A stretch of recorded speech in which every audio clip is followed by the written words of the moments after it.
kwa Yesu mwenye pendo aniita pale, ningole moyo yeye nije kwako leo. Sabato ya Bwana ni nzuri sana, Sabato ya Bwana ni nzuri sana, moyo wangu wanifuta nije kwako leo. Naomba uchaguzi nitafua na mwingine, nataka tuimbe nyimbo mbili, alafu mwalimu wa kwanza anapojiandaa kuja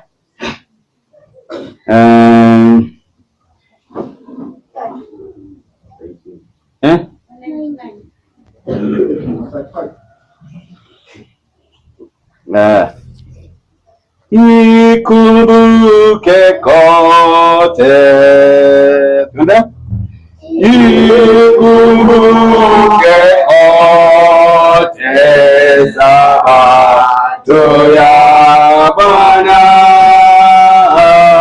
siku tamu na bora kupita nyingine, yatuletea na furaha tele, mwanga wake uwata urembo wa Yesu. Karibie, karibie Sabato tamu, karibie Yesu pia Bwana wa raha, itakase kweli ukamilifu leo, yeye aliyesema mimi ndiye njia, nasi tukimfuata mkogosi hapa, atanywesha tele maji ya uzima. Karibie, karibie Sabato tamu, karibie Yesu pia Bwana wa raha, siku ya nderemo tuishe wakati, tukimlilia Yesu rafiki mpendwa. Uziona wetu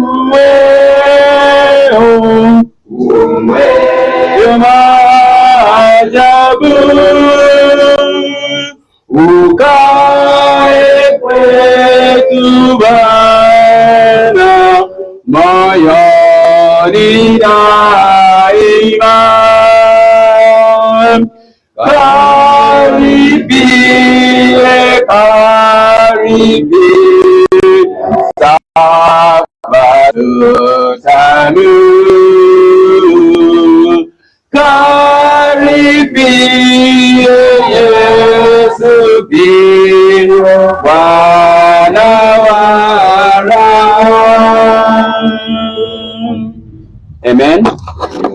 tupate ombi.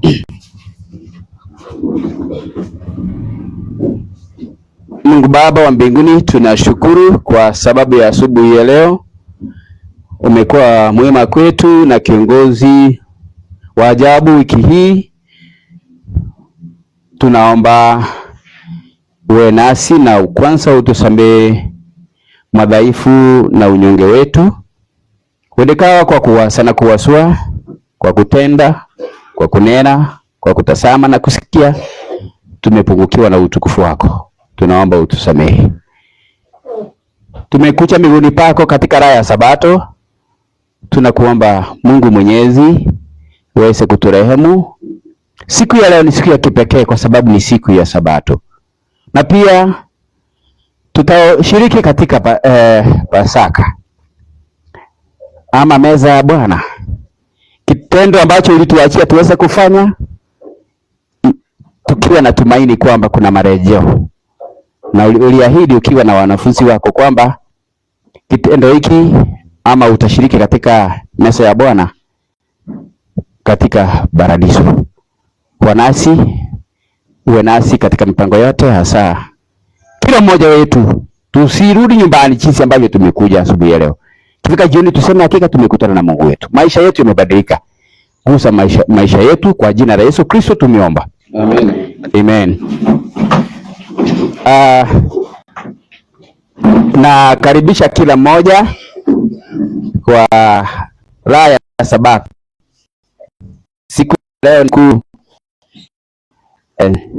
ya kipekee kwa sababu ni siku ya Mungu aliyeiweka, na pia mwanadamu akawa anapata faida kupitia siku hii kwa sababu ni siku ya kipekee.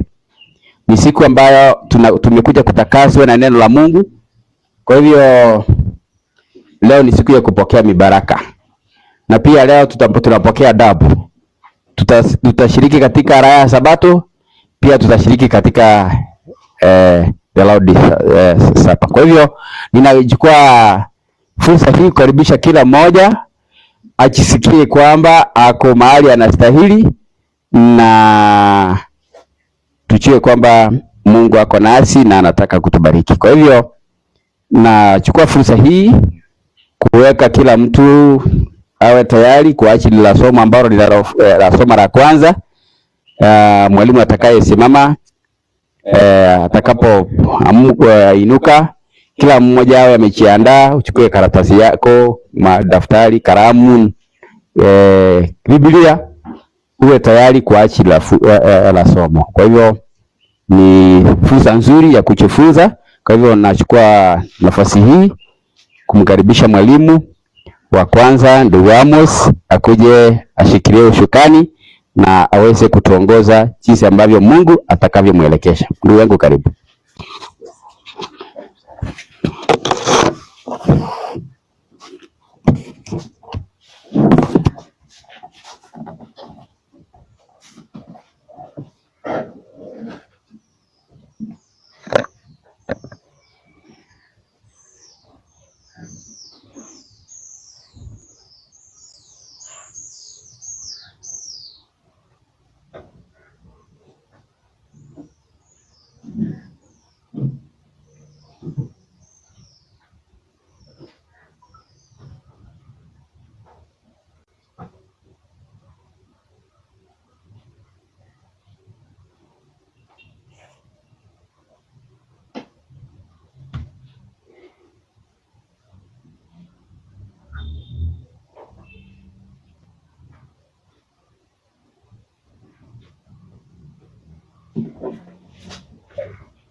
Mnaopendwa na Kristo, hamjambo. Hamjambo tena.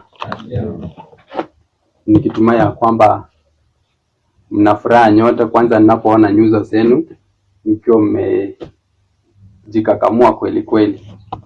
Kwa hivyo ninawakaribisha. Kwanza kabla sijaanza, ninawakaribisha wale mandugu zetu na dada zetu kutoka kule 140 na pia wale wa 58 hapa.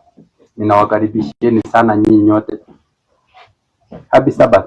Happy day. Happy day. Happy Sabbath. Kwa hivyo nitachukua fursa ya tena niweze kuwaagiza kila mmoja aweze kumsalimia jirani yake na uweze kumtakia Sabato njema. Umwambie ndugu yako Happy Sabbath unayekaa karibu na yeye.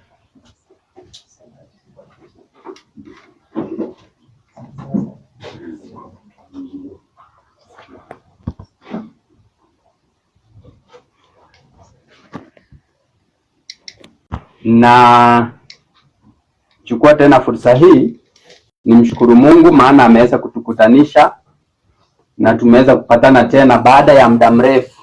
Hata sikumbuki ni lini tumekuwa pamoja kama siku hii ya leo. Nikijaribu kurecall hata sikumbuki, ina maana kwamba imekuwa kitambo sana. Kwa hivyo ningependa niwasalimie tena. Happy Sabbath. Happy day. Watu wa 140 Happy Sabbath. Happy day. Happy day. Happy Sabbath. Watu wa 58 Happy Sabbath. Happy day. Happy day. Happy Sabbath. Ambarikiwe sana. Kwanza tunapokutanika hivi inakuwa ni furaha kwetu na pia kwa Mwenyezi Mungu, maana alisema kwamba tazama ilivyo nzuri ndugu wakae kwa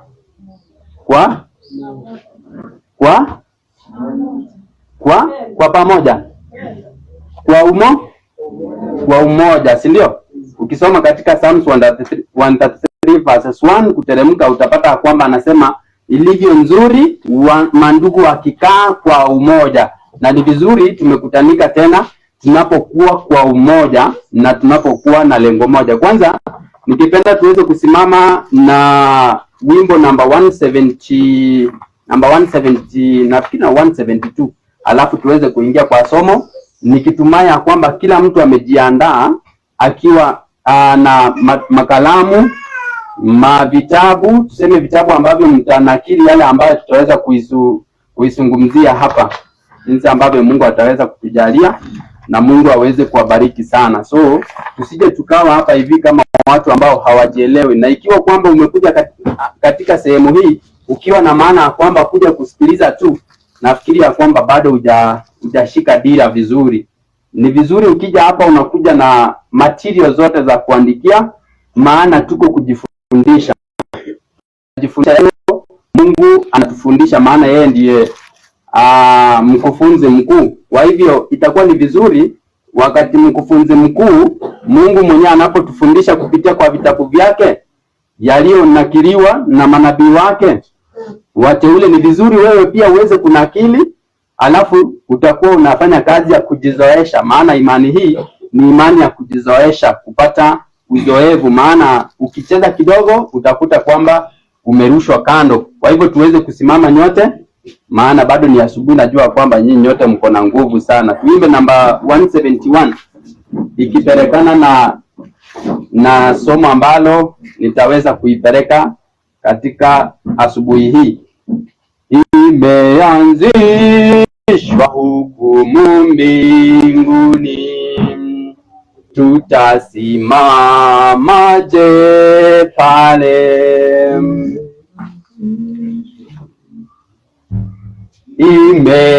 Imeanzishwa hukumu mbinguni, tutasimamaje pale? Drigo. Imeanzishwa hukumu mbinguni, tutasimamaje pale? Apimapo Mungu hakimu kila wazo na neno, tutasimamaje sote katika siku ile? Dhambi zetu zitafutika ama zitatuangusha. Wametangulia wavukuri mwa kitambo, ndipo wai watapokea neno la mwisho vitabuni mwa Mungu. Tutasimamaje yote katika siku ile, dhambi zetu zitafutika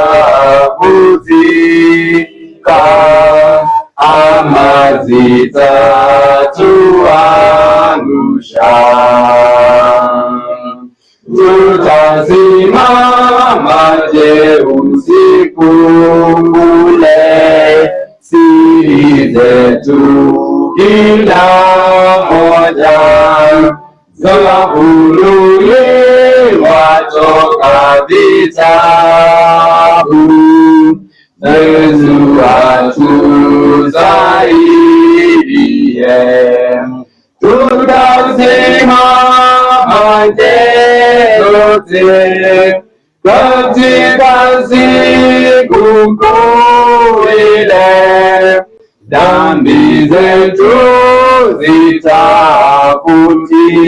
zitafutika ama zitatuangusha. Tutasimamaje usiku ule wakati dhambi zetu itakapowekwa wazi? Kwa hivyo tutaweza kuangalia leo ili kila mtu aweze kujihoji. Ikiwa una kasoro, ikiwa uko na jambo ambalo unalificha, huu si muda wa kuficha dhambi, huu ni muda wa kuweza kuungama dhambi zetu zote, ikiwa ni wazi, ikiwa unatenda kwa siri ama ukiwa unatenda kwa wazi, maana unapimwa. Imesemekana kwamba inapimwa kila jambo unalolitenda. Kwa hivyo tutafute sehemu tuweze kukaribisha uwepo wa Mungu tunapoanza somo. Baba na Mungu wetu mwema, tunasema asante asubuhi hii, maana umeweza kutukirimia afya, umeweza kutukirimia uhai. Tunasema ni shukrani zetu, maana ni kawaida zetu sasa tuweze kusema ya kwamba ni asanti, maana si katika nguvu zetu tuweze kuwa katika sehemu hii. Utubariki sote tunapojiandaa katika somo la kwanza, na zaidi ya mno utupe usikifu mwema na utupe mafundisho yaliyokolea moyo, maana tunakutegemea kwa kila jambo. Tusaidie, tubariki na uweze kututumia malaika wako watakatifu wakadhibiti kila sehemu, ili yule mwovu asije akafurukuta mkutano huu katika siku hii ya leo, sabato njema, sabato takatifu iliyotuagiza sisi tuje mbele zako tukakuabudu. Hatuna mwingine ambaye tunaweza sema kwamba tutaenda mbele zake tukampigia magoti jinsi ambavyo tumekupigia, ila wewe peke yako, maana ndiwe uliyeziumba vyote na vyote vilivyomo, vile ambavyo vinaonekana na visivyoonekana, maana wewe uko na uweza kupita kadri ambavyo tunakuwaza.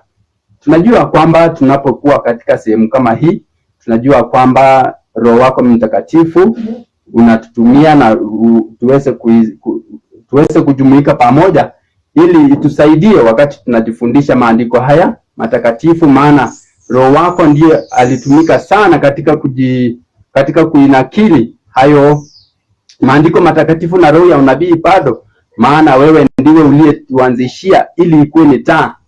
Tunapokuwa pamoja hivi tunajua ya kwamba ni upendo, ni mapenzi yako tukue pamoja, maana ni vyema mandugu waweze kukaa pamoja, haswa katika siku hii, katika siku kama hii, ili tuweze kukusifu kwa pamoja na tuweze kutakasika, maana tunapokuwa karibu na wewe tunajua kwamba tunaweza kutakasika.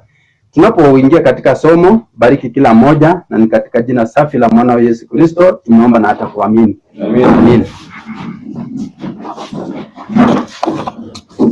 Happy Sabbath. Happy day. Happy day. Happy Sabbath. Nachukua tena fursa hii niweze kuwakaribisha rasmi tunapoingia katika somo la kwanza, na ningependa sana tuweze kujikumbusha yale ambayo tulijifundisha katika sabato iliyopita. Tuliweza kuangalia mambo kadha wa kadha kuhusiana na mpango ya ukombozi, na katika masuala ya mambo ya ukombozi ni fundisho ambayo ni refu sana, na ni fundisho ambalo limebeba ujumbe ambayo ni ujumbe wa wakati, maana kuna wale ambao wanafundishwa mafundisho ambayo si ujumbe wa wakati, tunatakiwa sana tuweze kubesia mambo ambayo yanahusu ujumbe wa wakati huu, maana ndiyo wito wetu sisi kama wana matengenezo. Lakini utakapokuwa unakula chakula ambacho kimetoholewa, kimeweza kuchanganywa, kimeweza kuwekwa vitu ambavyo havistahili, unatakiwa kuhama mara moja, maana utakuwa unakula chakula ambacho hakikushibishi bali kinakuweka katika hali ya ulevi. Utakaposoma katika kitabu cha Mhubiri 7:19 inasema kwamba tukule kwa ajili ya kupata nguvu, si kwa ajili ya ulevi. Kwa hivyo tunatakiwa kukula chakula hichi ambacho tunajua kwamba kinatutia nguvu tunapokuwa katika safari hii, lakini si kwa ajili ya ulevi. Maana yake ni gani?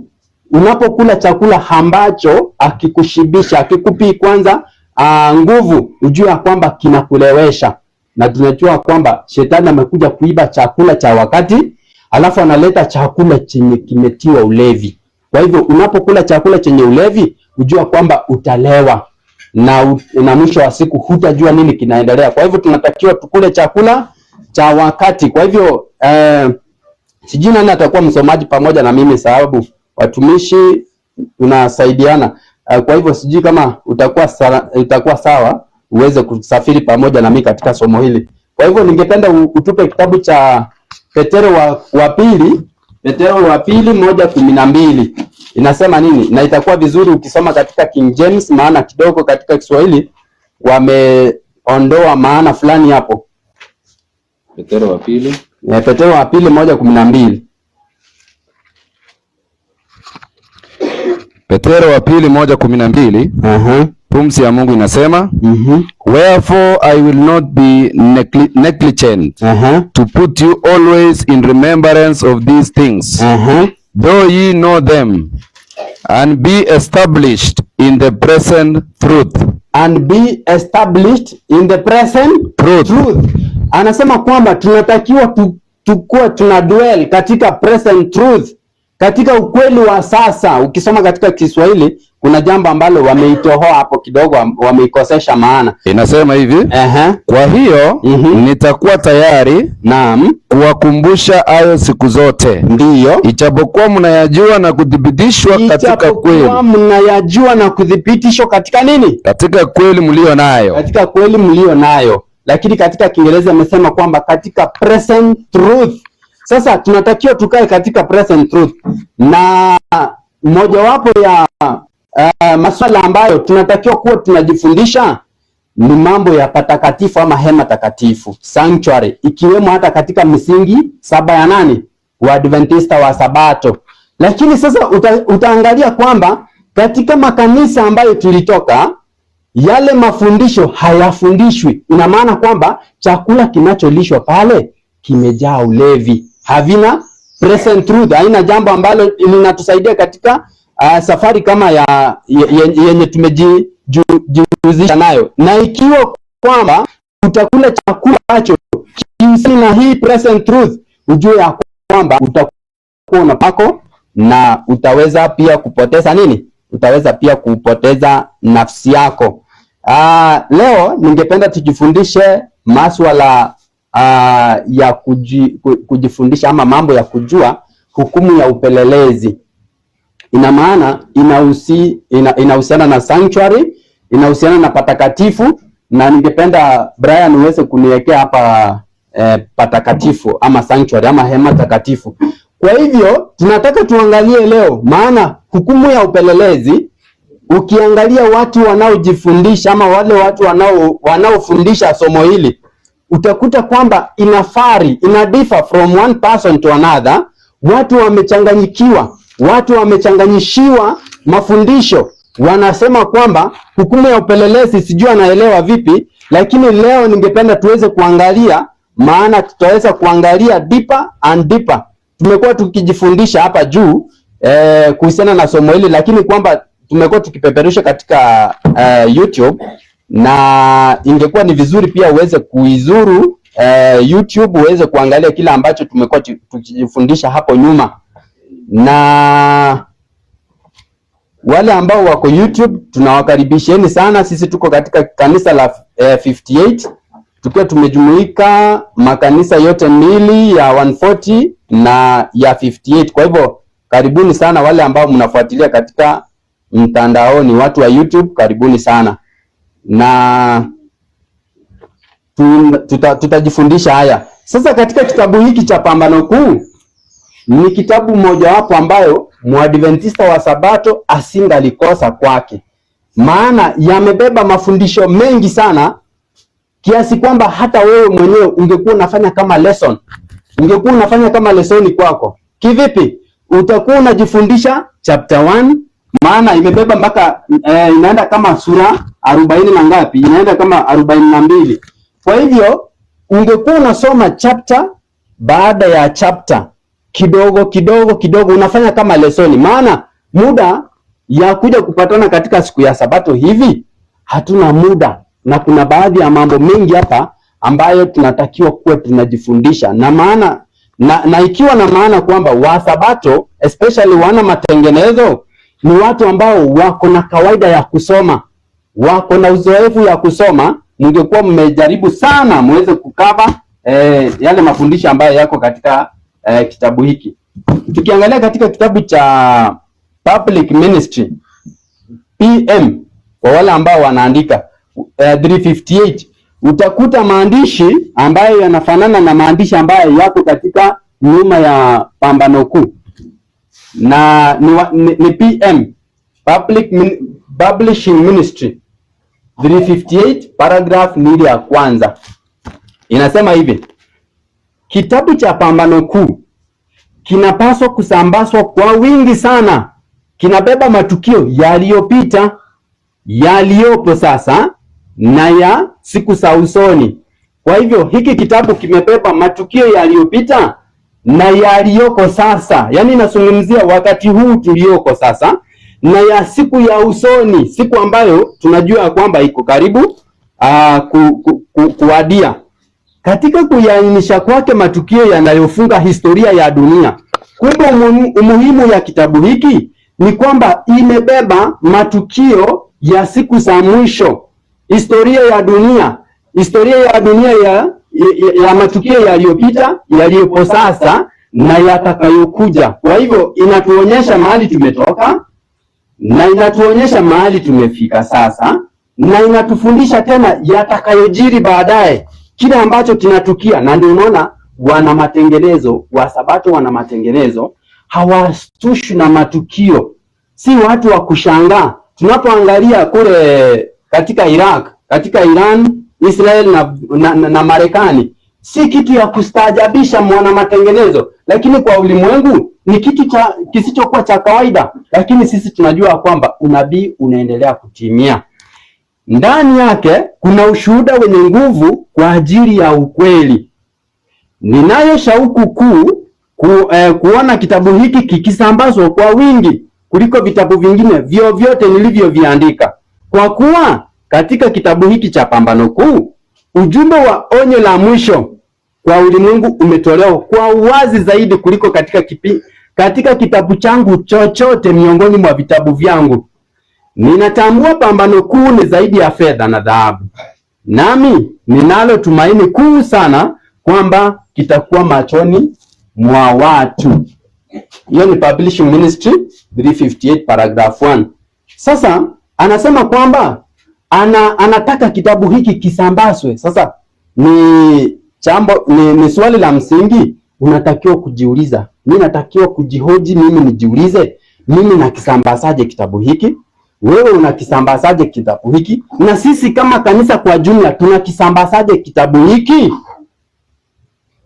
Unatakiwa kujijibu hilo, maana hata kusambaza kitabu hiki si kumpatia mtu tu useme kwamba aenda asome. Hata kumfundisha, umwambia kwamba niko na kitabu ambacho hapa kina matukio yaliyopita, kina ukweli ya sasa na kina ukweli ya wakati ujao. Sasa unatakiwa kumfundisha jirani yako, unatakiwa hata kuiazima. Yaani tunaambiwa katika kitabu hiki kwamba Ellen anasema kwamba anataka kitabu hiki kisambazwe kwa watu wengi sana. Sasa kitabu hiki tutaichezea sana mpaka mwisho wa somo letu, na ninapoanza ningependa tuweze kuangalia kitabu kingine cha Revelation, katika Revelation 20 verses 15 inasema nini? Na tunapofungua Biblia itakuwa ni vizuri tunapotaja fungu tufungue kwa pamoja, ili msomaji anaposoma unafuatilia, unaangalia kweli ni hakika ni hivyo imeandikwa. Katika 20:15 inasema nini? Inasema hivi. Inasemaje? Ufunuo 20:15. Ubarikiwe sana. Na iwapo mtu yeyote hakuonekana ameandikwa katika kitabu cha uzima, alitupwa katika lile ziwa la moto. Anasema kwamba na iwapo mtu yeyote hakuonekana ameandikwa katika kitabu cha uzima, alitupwa katika ziwa la moto. Kwa hivyo nataka uangalie kitu ya muhimu hapo. Ikiwa hujaandikwa katika kitabu cha uzima, utatupwa katika ziwa la moto. Katika kitabu hicho 13, sura ya 13:8 inatuambia nini? 13 hadi 8. 13:8. 13:8. Naam. Ufunuo. Ndiyo. Na watu wote wakao juu ya nchi watamsujudu kila ambaye jina lake alikuandikwa katika kitabu cha uzima cha mwana kondoo aliyechinjwa tangu kuwekwa msingi ya dunia. Imetosha hivyo. Na mtu wote, watu wote wakao juu ya nchi watamsujudu kila ambaye jina lake halikuandikwa katika kitabu cha uzima cha mwana kondoo aliyechinjwa tangu kuwekwa misingi ya nini? Ya dunia. Nataka tena underline. Kila mtu atamsujudu yule ambaye hakuandikwa jina lake katika kitabu cha nini? Cha uzima. Tutaangalia anasujudu wapi. Tuende katika kitabu cha Danieli 12:1. 12:1 Danieli. Ndiyo, inasema Mungu inasemaje? Wakati huo Mikaeli atasimama, jemadari mkuu, asimamaye upande wa wana wa watu wako, na kutakuwa na wakati wa taabu, mfano wake haukuwapo tangu lilipoanza kuwapo taifa hata wakati huo. Na wakati huo, naam, watu wako wataokolewa. Maliza. Kila mmoja atakayeonekana ameandikwa katika kitabu kile. Kila mtu atakayekuwa amefanya nini? Atakayeonekana ameandikwa katika kitabu kile. Yaani katika hayo mafungu matatu tunapata kwamba inasemekana kwamba mwandishi ambao kwanza ni tofauti hapa, kuna Danieli na Yohana, anasema kwamba yule ambaye jina lake halitakuwa linaonekana katika kitabu cha uzima atatupwa katika ziwa liwakalo moto. Danieli anarudi anasema yule ambaye jina lake halitakuwa limeonekana katika kitabu cha uzima naye hataokoka. Kwa hivyo ina maana kwamba ikiwa katika kitabu cha uzima jina lako litakosekana, ina maana ya kwamba hautaokolewa, utamsujudia mnyama, utapokea chapa yake na utatupwa katika ziwa liwakalo moto. Na ikiwa jina lako litabaki katika kitabu cha uzima, ujue ya kwamba utaokolewa, hutausujudia mnyama, hutapokea chapa yake na utafanya nini? Utaokolewa. Hautaweza kufanya nini? Kutupwa katika ziwa liwakalo moto. Sasa tunatakiwa kuangalia michakato ya majina yetu kubaki katika kitabu cha uzima na kuondolewa kwa majina. Tunatakiwa kuangalia inatukiaje mpaka majina yetu yanaandikwa katika kitabu cha uzima, halafu inakuaje majina yanatolewa, mengine yanaretainiwa, zingine zinabaki, zingine zinafutwa. Tutaangalia katika patakatifu hapa. Tukiangalia katika patakatifu, mpango ya ukombozi yote iko katika sanctuary. Maana anasema kwamba thy way, O God, is in the sanctuary. Is in the sanctuary. Ina maana kwamba hapa pote tunatakiwa kujifundisha, tuangalie tumefika wapi na tumetoka wapi na nini kinatukia katika masaa kama ya sasa. Mpaka sasa majina yetu yanapatikanaje na yanaendeleaje kuandikwa katika kitabu cha uzima, na kazi ya Kristo katika patakatifu ni kazi ya aina gani? Sasa unapoangalia katika sanctuary utakuta kwamba kuna vitu ukiangalia tu kwa haraka hivi hautavielewa. Sasa kwanza ningependa tuweze kufungua katika kitabu hiki sura ya 28, sura ya 28, kukabili kumbukumbu za maisha, kukutana na kumbukumbu za maisha ama kukabili kumbukumbu ya maisha, sura ya 28 28. Na ningependa tuweze kufungua nyote, maana najua kwamba mna vitabu hivi. Katika Kiingereza 480 paragraph 1 anasema kwamba katika huduma ya mfano ni wale tu waliokuja mbele za Mungu kwa maungamo na toba, na ambayo dhambi zao kupitia kwa damu ya sadaka ya dhambi zilihamishiwa tu katika patakatifu, ndio wale waliokuwa na sehemu katika huduma ya siku ya upatanisho.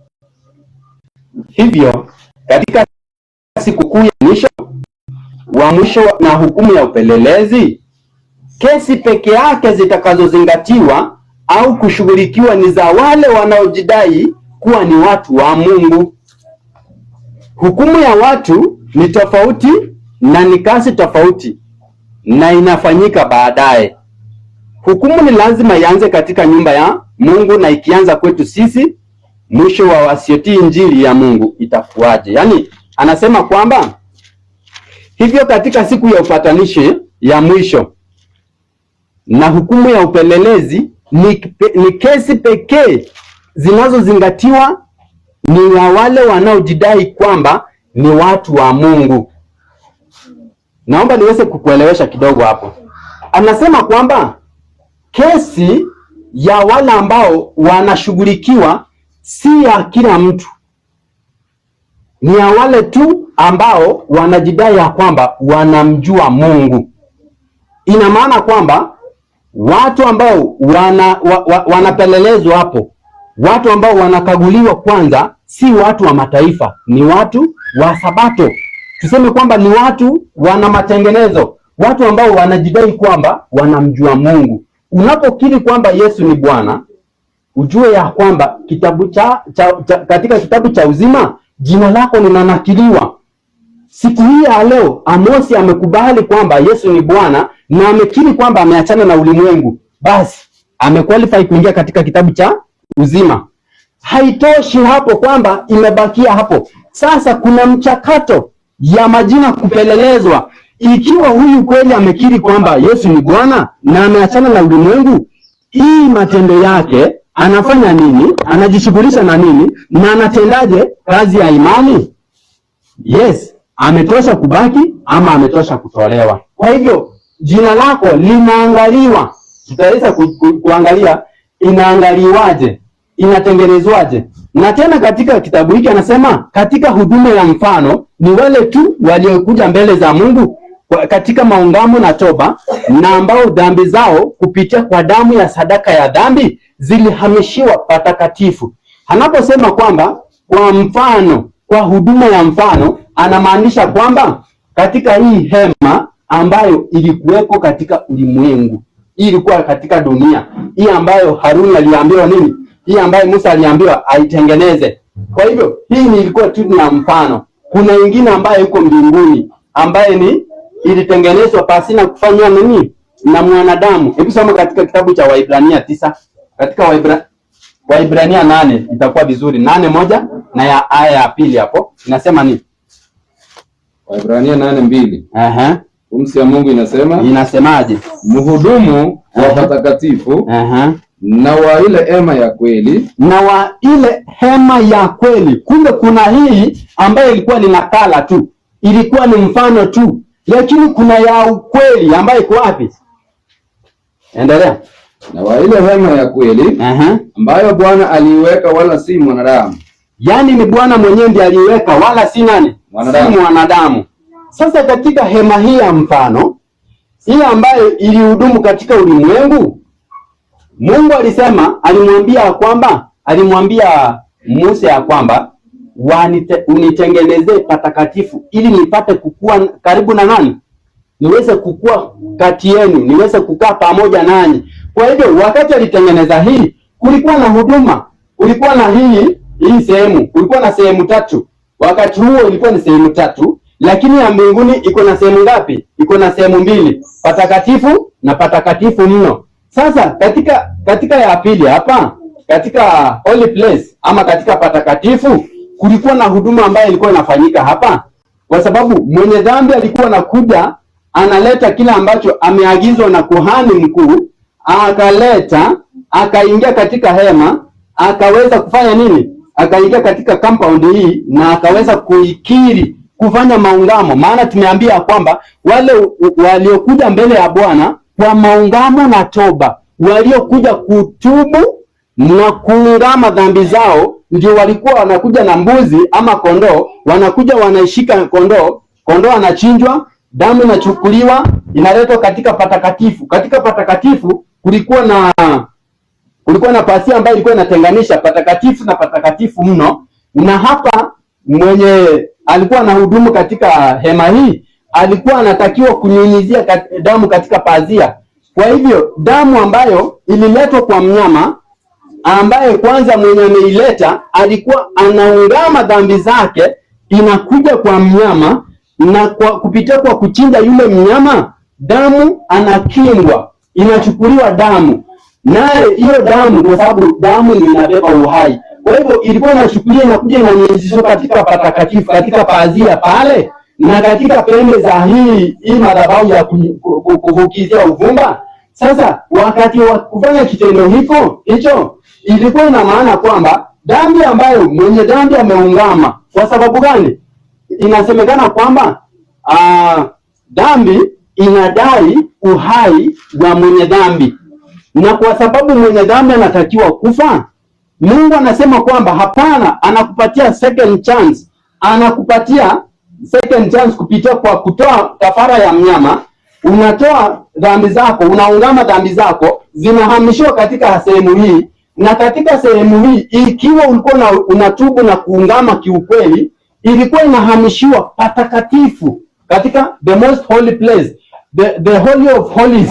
Kwa hivyo dhambi zilikuwa zinahamishwa kule, na wakati dhambi zinahamishwa huku, ilikuwa ina maana kwamba kuna jambo ambalo lilikuwa linatakiwa ili kuisafisha tena patakatifu ili iweze kupaki patakatifu. Maana dhambi ambazo zinaungamwa zinakuja kwa patakatifu, na ilistahili iondolewe. Itaondolewaje? Sasa ilikuwa katika kawaida yao, mwisho wa mwaka ama mara moja kwa mwaka, kuhani mkuu alikuwa anaingia katika most holy place, alafu alikuwa anatoa kafara hapa. Maana walikuwa wanakuja kwanza na kondoo wawili, ilikuwa inapigiwa kura hapa nyuma, wanaipigia kura. Yule ambaye ataangukiwa na kura alikuwa anachukuliwa kama sadaka ya Bwana. Kwa hivyo walikuwa wanachinja, na damu yako walioikinga walikuwa wanaleta katika the most holy place, na wakileta katika most holy place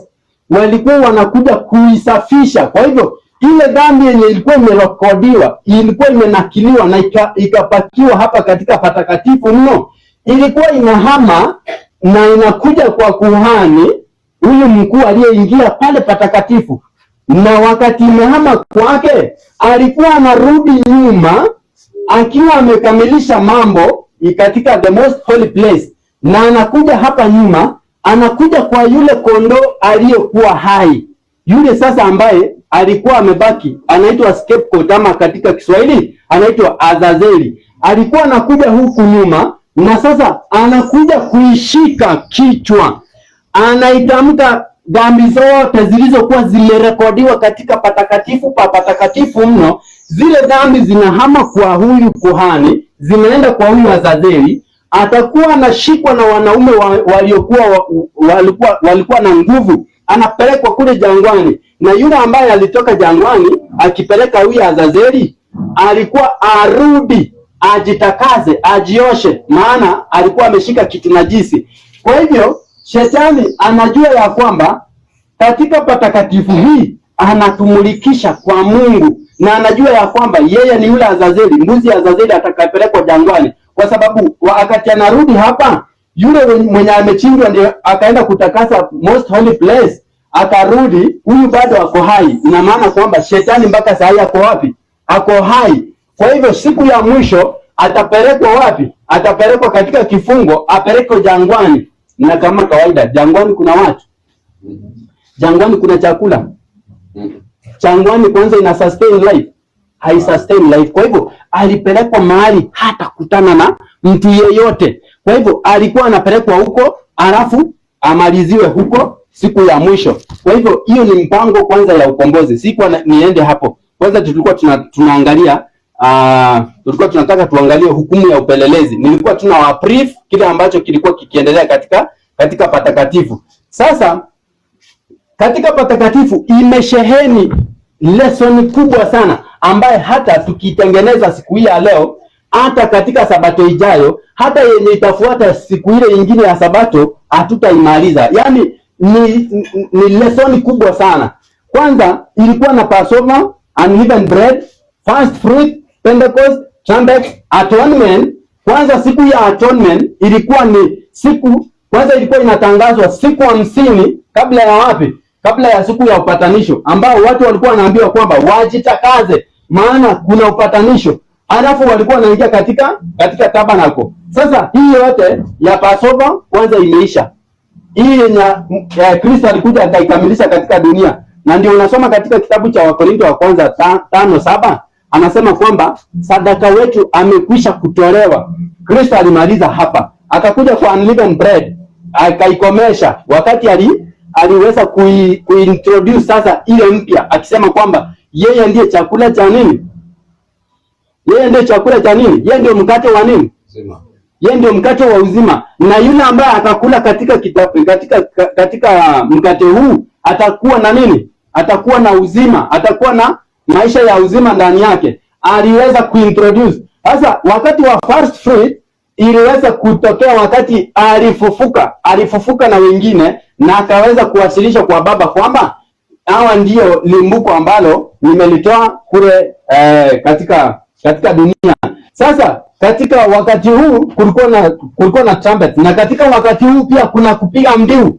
Piga kelele usiache, wahubirie watu wangu kosa lao, na nyumba ya Yakobo nini? Dhambi zao. Kwa hivyo tunapopiga mbiu, tunapopiga tarumbeta, tunapowahubiria watu ya kwamba kuna kitu ambacho kinatendeka, kuna kitu ambacho kinafanyika katika patakatifu mno, ambapo Yesu mwenyewe anahudumu. Maana Yesu wakati alitoka katika msalaba, alikuja akahudumu katika sehemu hii. Na ilipofika mnamo 1844, 22 Oktoba, Kristo alihama hapa na akaingia hapa. Ina maana alikuja kushughulikia yale majina ya wale ambao walikuwa wamerekodiwa dhambi zao yakahamishiwa katika patakatifu. Na ina maana kwamba Yesu anashughulikia majina ya wale ambao yameingizwa katika kitabu cha uzima katika patakatifu pa patakatifu. Kwa hivyo ana cleanse the sanctuary, anasafisha sasa dhambi katika patakatifu pa patakatifu mno. Majina yanapitia baada ya majina, jina yanapitia baada ya jina. Kwa hivyo tunajua ya kwamba kuna wale ambao walikwisha kufa wanapelelezwa, alafu ikimalizikia kwa waliokufa inahamishia kwa walio hai. Sasa hiyo ndio inaitwa hukumu ya nini? Hukumu ya upelelezi, kile ambacho Yesu anafanya hapa. Sasa hao ni wanapiga tarumbeta, wanasema Kristo anashughulikia dhambi zetu, anatuombea. Yeye ndiye anatuombea. Unajua shetani hataki kukuonyesha kile ambacho kinaendelea mbinguni. Alitaka tu ukomee pale msalabani Yesu alipomaliza kazi yake, useme ya kwamba hapo ndio sawa. That is why unaona mijadala mingi ni kuijadili. Je, Yesu alifufuka ama hakufufuka? Je, Yesu alikufa ama hakufa? Anataka, hiyo ni njama yake, usiweze kuangalia baada ya hapa Kristo alienda kufanya nini mbinguni. Alienda kumaliza kile ambacho alikianzisha Calvary. Tutaangalia sasa katika kitabu hiki cha Pambano Kuu, katika sura ya 400 ama katika Kiingereza ni 483. Nataka uangalie michakato ya kupitia kwa majina. ya walio hai na waliokufa, katika kupekua, kuipigia msasa, kuangalia ikiwa anastahili kubaki ama kuondolewa, ndicho kinaitwa hukumu ya upelelezi. Majina yetu yanatajwa mbele ya hukumu, jina baada ya jina. Mimi ninapelelezwa, wewe unapelelezwa, unaangaliwa ikiwa utakuwa umebaki na dhambi kidogo, kila ambacho haujakitubia kasoro tayari, kujua kwamba jina litahamishwa, na ikihamishwa kutoka kwenye kitabu cha uzima, ina maana kwamba utatupwa katika ziwa liwakalo moto. Moja kwa moja utapokea chapa ya mnyama, utapokea alama yake na utaisujudia mnyama, na mwisho utaangamia, hautaokolewa. Yani ni hatari. Unaona, hukumu ya upelelezi ni hatari, especially kwa walio hai, watu ambao sisi kwanza, ambao tunajidai kwamba tunamjua, kwanza ndio wako katika hatari zaidi. Tusome katika kitabu hicho, nasema wakati vitabu vya kumbukumbu vinapofunguliwa katika hukumu, maisha ya wote waliyemwamini Yesu yanachunguzwa mbele za Mungu. Yanachunguzwa. Ukisikia yanachunguzwa, yanaangaliwa matendo ya huyu inakani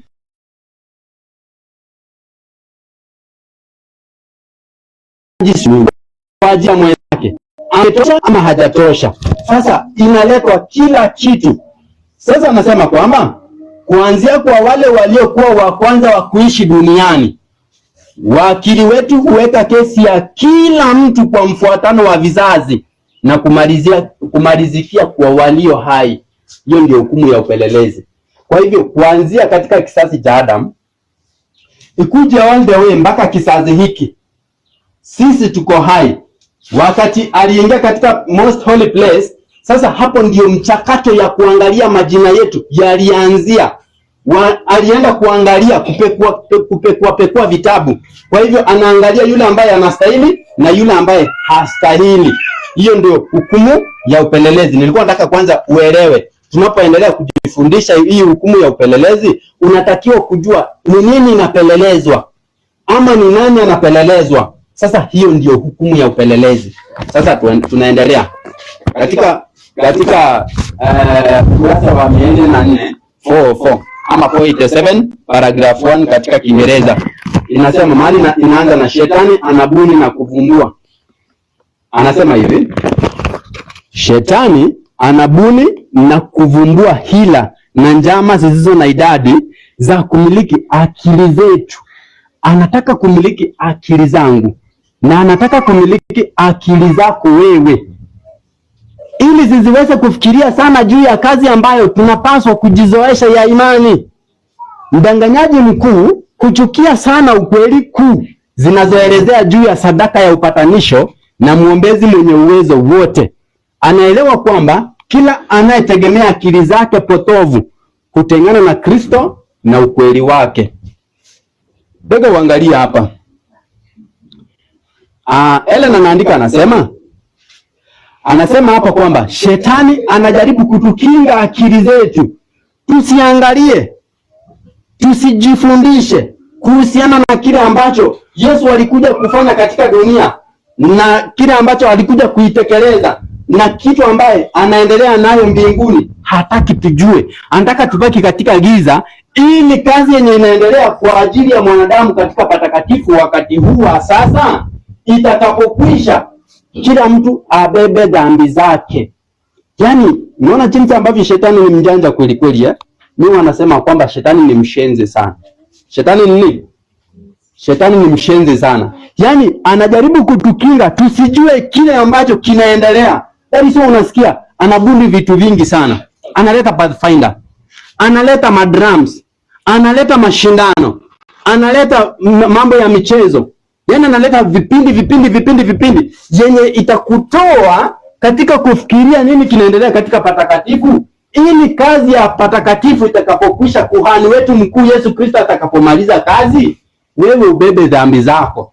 Na huwa anasema kwamba Biblia iko wazi roho ya unabii iko wazi. Kwanza hebu nipatie kitabu cha Timotheo wa kwanza 5 aya yake ni 24. Tuangalie jambo hapa, maana Biblia iko wazi. Ni sisi tu peke yetu ndio tunakuwa na kiburi ama sijui tunakuwa na uzembe ya kusoma maandiko. 5:24 inasemaje? Timotheo wa kwanza. Soma kabisa. Dhambi za watu wengine zidhahiri. Dhambi za watu wengine ziko dhahiri, Zatangulia kwenda hukumuni. yaani zinatangulia kwenda hukumuni. Wengine dhambi zao zawafuata. Wengine dhambi zao zinawafuata. Nataka uangalie hapa kuhusiana na nukuu niliyoitoa. Ellen anasema kwamba Shetani anakinga akili zangu, anakinga kutambua nini kinaendelea katika patakatifu. Sasa Timotheo, Paulo akimwandikia Timotheo anasema kwamba dhambi za watu wengine zinahama na zinatangulia katika hukumuni. Ina maana hawa wanaungama dhambi zao zinapelekwa hukumuni, yaani zinaenda kupelelezwa kwanza, yaani zinahamishwa, kwa sababu ukiungama dhambi zako, mimi nikiungama dhambi zangu, zinahama kwangu, zinarekodiwa katika patakatifu anapohudumu Kristo. Kwa hivyo dhambi zangu zinarekodiwa huko katika kitabu cha ukumbusho. Sasa ikirekodiwa katika kitabu cha ukumbusho, Kristo anapopita katika kitabu cha uzima hapa, anakutana na jina langu mimi. Nataka nikitumie kama mfano. Anakutana na jina langu. Anapokutana na jina langu, anaenda katika kitabu cha ukumbusho, anaangalia Amosi amekuwa akifanya hivi, amekuwa akifanya hivi, na amekuwa akifanya hivi, na aliacha kufanya hivi, sasa anafanya hivi, anafanya hivi, na mwisho wake atatamka msamaha katika mbele ya jina yangu. Ina maana nitariteniwa katika kitabu cha uzima. Lakini ikiwa nitapatikana na doa, ikiwa nitakuwa na kasoro katika tabia yangu, ikiwa nitakuwa na kasoro katika imani yangu, ina maana kwamba ataangalia katika kitabu cha ukumbusho aone sistahili, atanifuta katika kitabu cha uzima, lakini nitabaki katika kitabu cha ukumbusho ili hukumu zangu zinifuate. Sijui kama unaelewa. Sasa hukumu zangu, yaani dhambi zangu zitanifuata wakati wa hukumu, lakini wale waliotubu hukumu zao zinaenda mbele za hukumu, yaani dhambi zao zinahamishiwa patakatifu na zinatamkwa msamaha hapa na Kristo Yesu. Kwa hivyo wale ambao watakuwa na advantage ni wale ambao dhambi zao zitatangulia hukumuni, lakini wale ambao dhambi zao zitawafuata hukumuni, ujua kwamba wanangoja kifo ya milele. Sijui kama naeleweka. Sasa unatakiwa kutubu dhambi zako zitangulie hukumuni, lakini usikubali dhambi zako zikufuate wapi? Hukumuni. Hiyo ndio shetani hataki. Hataki ujue nini kinafanywa kule katika patakatifu mno.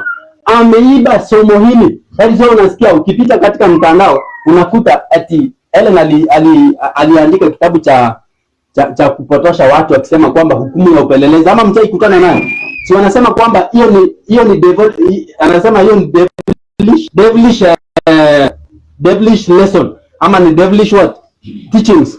Yaani teachings za hukumu ya upelelezi, investigative judgment ni ya kishetani. Si wanasema hivyo? Kwa sababu hiyo ni njama ya shetani. Hataki ujue nini kinafanywa huko katika patakatifu. Hataki ujue hukumu zetu zinatangulia. Sasa zinahama kwetu, zinaenda kwa nani? Zinaenda kwa walio, kwanza zinahama kwa wafu, zinakuja kwa walio hai. Na tutaweza kuangalia shetani hataki ujue hiyo kitu. Nini kinafanyika katika patakatifu. Hataki ujue investigative judgment. Sasa hebu tuangalie. Hebu tuweze kuangalia katika irudi nyuma kidogo katika 402. Anasema katika wakati, mahali inaanza na katika wakati hapa katika kitabu cha Pambano Kuu sura ya 28, kukabili kumbukumbu za maisha, hapa katika 402, hapa mahali inaanza katika mwaka ulioamriwa kwa ajili ya hukumu. Ninasoma, inasema katika wakati ulioamriwa kwa ajili ya hukumu, mwisho wa siku ya 2020, wakati wa mwisho wa siku ya 2300, yani 23 years. Katika mwaka wa 1844 kazi ya upelelezi na kufuta dhambi ilianza. Mwandishi hapa anasema wakati Yesu Kristo alihama katika patakatifu akaingia katika patakatifu mno, wakati aliingia katika the most holy place, anasema kwamba kazi ya upelelezi ya kufuta dhambi ilianza. Kumbe dhambi zetu zinafutwa. Ndio nakwambia wakati jina lako litafikiwa, na ikiwa umeungama kiukweli ukweli, katika mbele ya jina lako itatamkwa umesamehewa, yani dhambi zako zimefutwa. Sasa hiyo ndio kazi alianza. Na uangalie wakati Yesu Kristo alikufa hapa, wakati wa 27 AD, ilikuwa 27 AD, ndio? Wakati wa 27 AD akibatizwa, ndio? Aliweza kubatizwa wakati wa 27 AD. Akakuja akakufa wakati wa 31. Na akapaa, akaenda akahudumu katika sehemu hii. Ilipofika 1844 22 tarehe 22 Oktoba alihama akaingia katika the most holy place.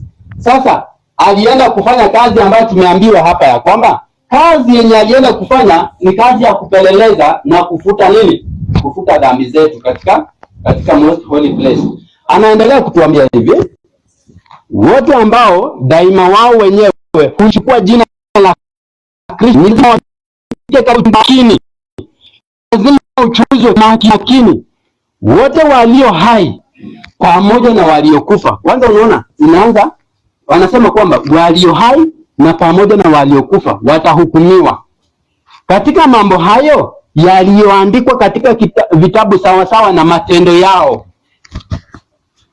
Anafanya kazi ya kufuta, anafanya kazi ya kupeleleza, anafuta dhambi na anaandika majina ya wale ambao wamekiri kabisa, wana retain. Hadi sio unasikia kuna siku Musa aliweza kumwambia, ikiwa Bwana hutawaokoa watu hawa, basi mimi nifute jina langu katika kitabu cha uzima.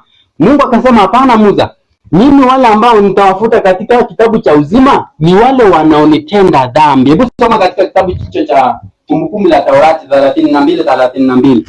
Natumai kama tutakosea. Hebu kila mtu afungue hapo tuangalie. Yaani Mungu alisema kwamba wale ambao wanafutwa katika kitabu cha uzima ni wale tu wanaomtenda maovu Mungu. Soma. Inasemaje? 32:32. Kitabu ni cha Kumbukumbu la Torati. Barikiwa sana. Linasema hivi, maana mzabibu wao ni mzabibu wa Sodoma, nao ni wa mashamba ya Gomora. Zabibu zao ni zabibu za uchungu. Kumbukumbu la Torati, Kumbukumbu la Torati 32:32. Hebu rudi katika kitabu cha Kutoka 32:32 nafikiri. Hiyo ndio muhimu kabisa, hiyo ndio Exodus 32:32. Yes, inasemaje? Pumzi ya Mungu inasema hivi, walakini sasa, sikiliza hapa. Musa anamwambia Mungu, walakini sasa, ikiwa utawasamehe dhambi yao, ikiwa utawasamehe dhambi zao, na kama si hivyo, utawasamehe, unifute. Anasema unifute. Kumbe Musa anajua kwamba kuna vitabu vinaandikwa mbinguni. Akamwambia Mungu kwamba unifute nini?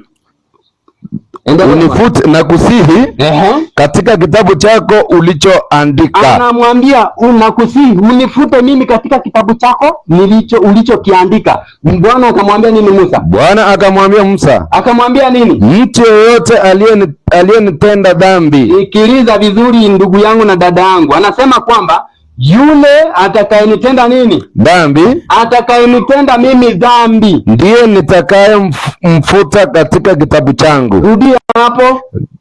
Mtu yeyote aliyenitenda dhambi, ndiye nitakayemfuta katika kitabu changu. Kwa hivyo mwenye anafutwa katika kitabu chake ni nani? Ni yule aliyemtendea Mungu dhambi. Kumbe unapoendelea kutenda dhambi, ujua kwamba msamaha haijatamkwa katika nini? Katika jina lako katika kitabu cha uzima. Haijatamkwa msamaha katika kitabu cha ukumbusho. Sasa hiyo ndio kitu ambacho shetani hataki. Na sasa hebu tuangalie, ikiwa Yesu Kristo alikufa 34 katika 31, na akaingia katika kitabu katika holy place, na akaenda sasa katika most holy place wakati wa 1844. Sasa unadhani ya kwamba tumefikia wapi? Tunatakiwa, unajua Mungu hajatuacha katika mataa, lakini ametuachia taa itumulikie. Sasa tunatakiwa sana kuchunguza sasa katika unabii sisi tumefika wapi, ikiwa kazi ya kupeleleza wafu imeanza ama iko karibu kuanza ama imemalizika, na ikiwa imemalizika imehama kwa walio hai, na ikiwa imehamia kwa walio hai, jina lako likifikiwa, ujue ya kwamba, wacha niwaambie hatari ya upelelezi, hukumu ya upelelezi kwa walio hai. Hukumu ya upelelezi kwa walio hai ni kwamba jina lako litakapofikiwa kutajwa. Sikiliza hapa, nimesema nini?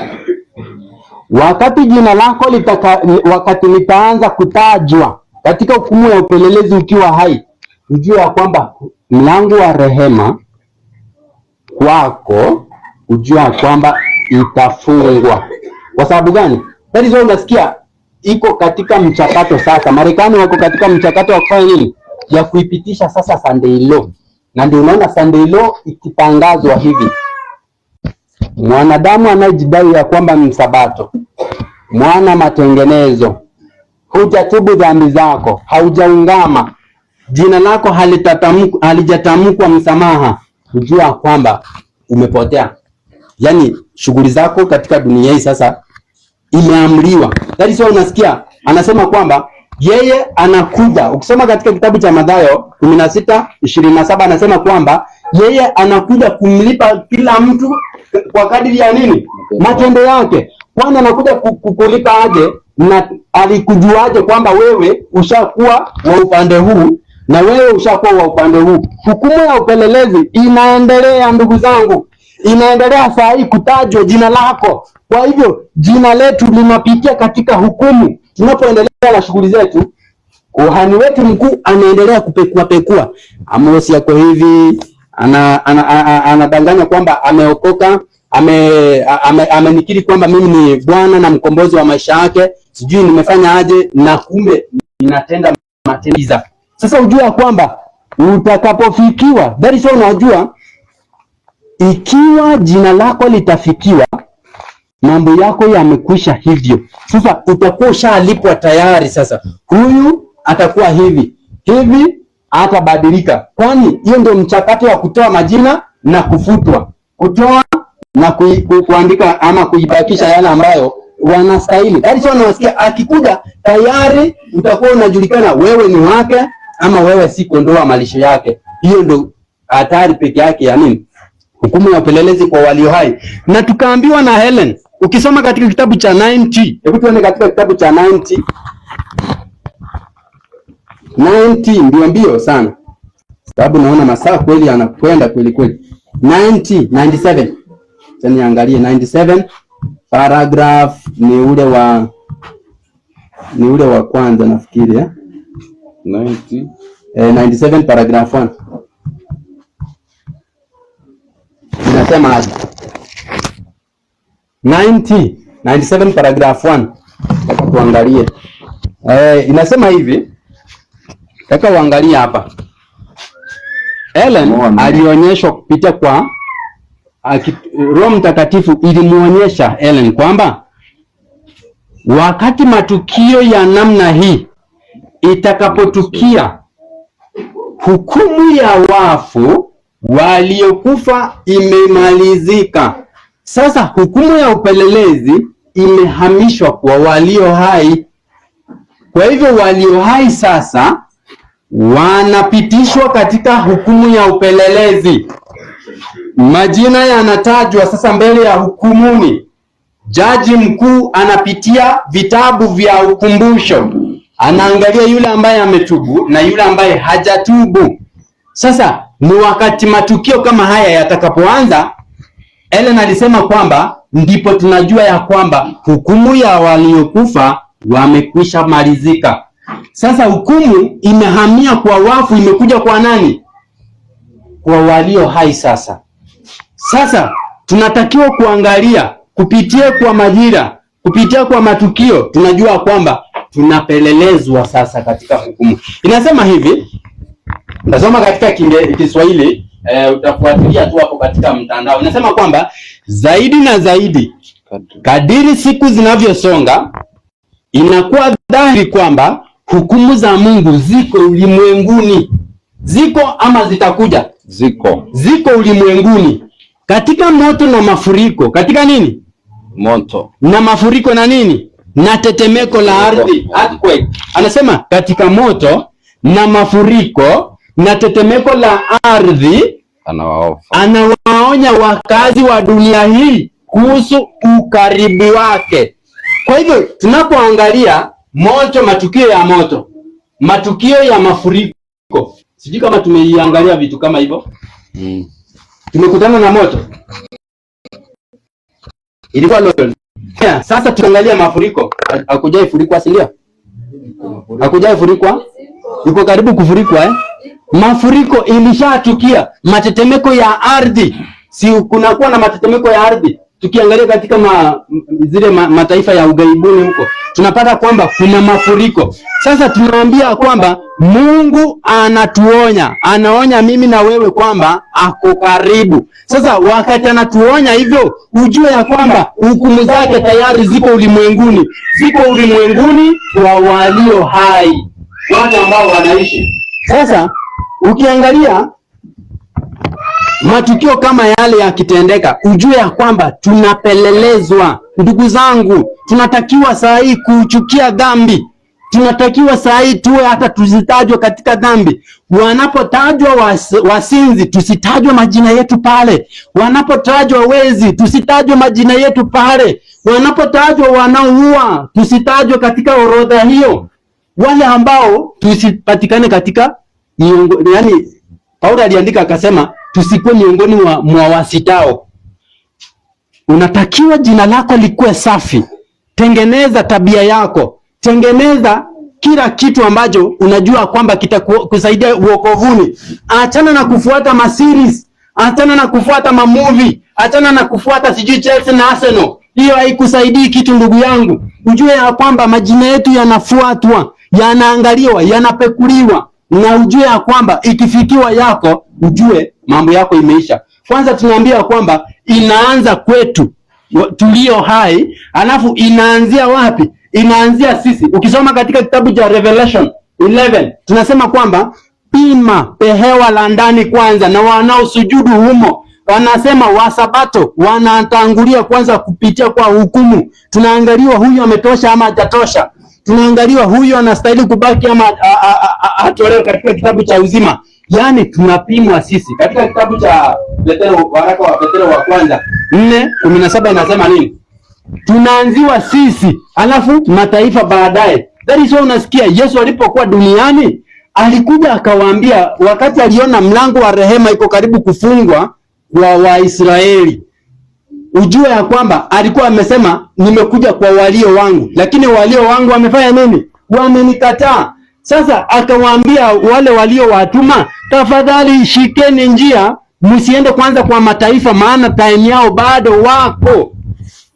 Bado rehema kwa mataifa iko, nafasi iko kwao, lakini kwa hawa niliowakujia sasa ujue ya kwamba rehema inafungwa kwao. Akasema afadhali shikeni njia muendee kondoo waliopotea wa nyumba ya Israeli. Kwa sababu gani? Alijua mlango wa rehema iko karibu kufungwa. Kwa hivyo hata sisi tunatakiwa kuwaendea Wasabato, tunatakiwa kuwaambia Wasabato majina yetu yanatajwa, majina yetu yanapelelezwa, tunatajwa. Hata ukiwa umelala ujue hukumuni, kitabu yako inapitiwa, inaangaliwa, jina lako linachunguzwa, unafanya nini.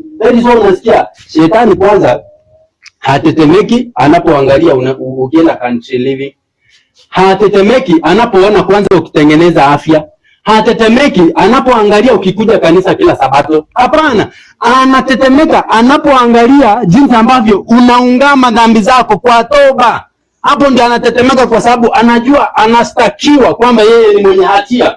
Dhambi zako ndio ataweza kufungiwa kama mbuzi ya Azazeli, wakati sisi tutaenda katika kambi la mbinguni wakati wa millennium years, 1000 years. Ujue kwamba shetani atafungiwa katika dunia hii akiwa peke yake, hakuna wa kumdanganya. Sasa sisi tutakuwa tumeenda mbinguni tukiwa tumeungama dhambi zetu. Sasa shetani ndio anatetemeka, anajua mbona hawa wanajua njama zangu, lakini akijua ya kwamba akikuvisi anakuja anapata Bakari, anaangalia series, anasema msabato huyo. Anakuja kwa Robert, anaangalia, anaendelea na biashara, ana shughuli ya uokovu, anaenda anasema msabato huyo. Anakuja kwa Josephine, anaangalia, huyu kwanza anapita hapa, anakuchunguza, maana anatupitia kila wakati. Anaangalia, ni mtukanaji huyu, msabato huyo. Anaangalia, yani hatetemeki. Lakini anapoangalia, anafika kwako, anakuta Bakari, unaungama dhambi zako, unajutia dhambi zako, unatesekea dhambi, unasema Mungu tafadhali zifute dhambi zangu zote, sababu tunaungama dhambi.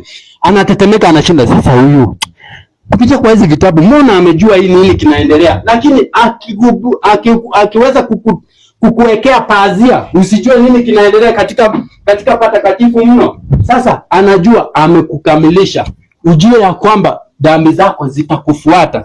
Sina muda wa kuelezea mambo hayo yote. Soma andiko haraka haraka. Inasema ya kwamba 4:17 waraka wa kwanza wa Petero. Kwa maana wakati umefika wa hukumu. Kuanza katika nyumba ya Mungu. Kuanza katika nyumba ya Mungu. Inaanza kwa Sabato, inaanza kwetu sisi.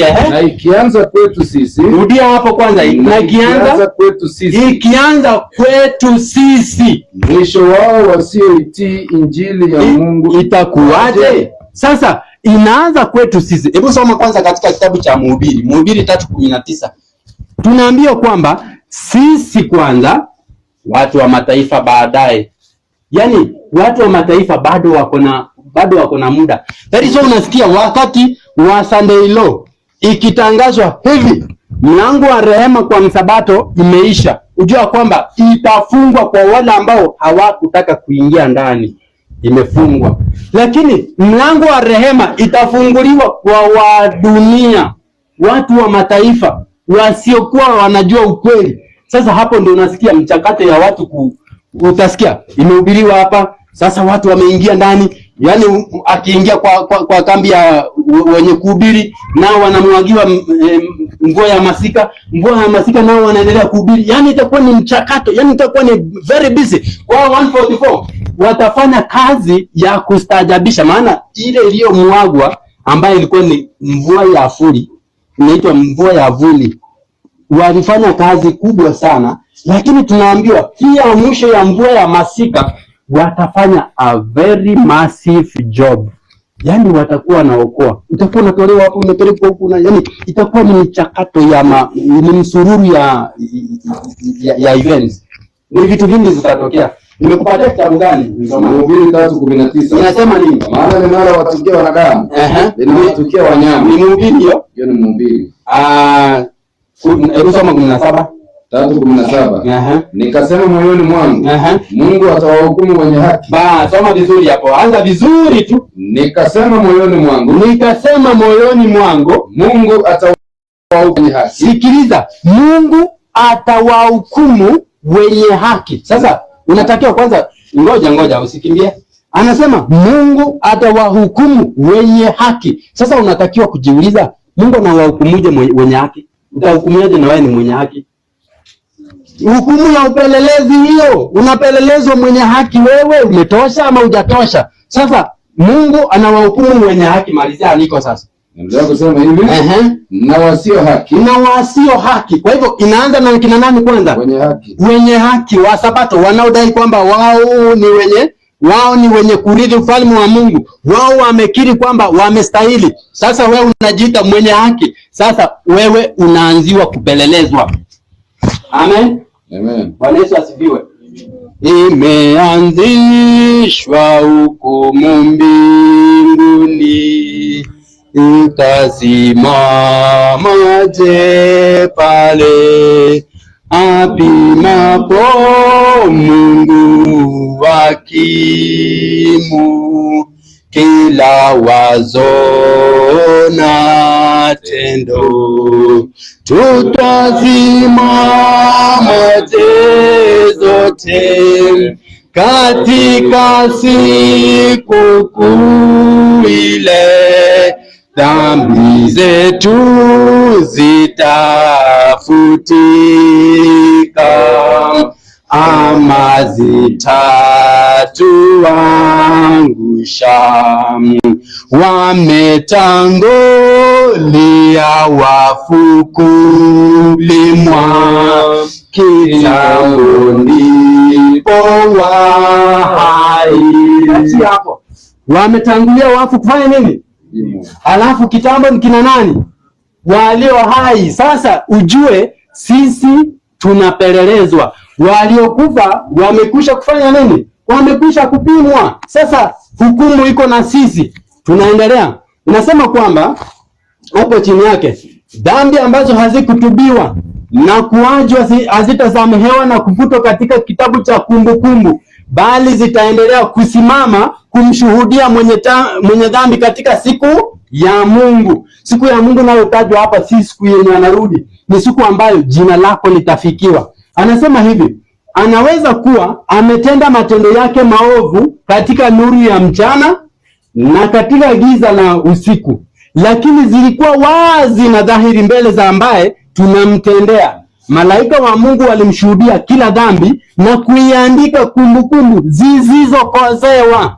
Hazikosewi, usiku mchana unapolala. Maana unaona watu, unajua wanaenda wanafanya matendo ya giza.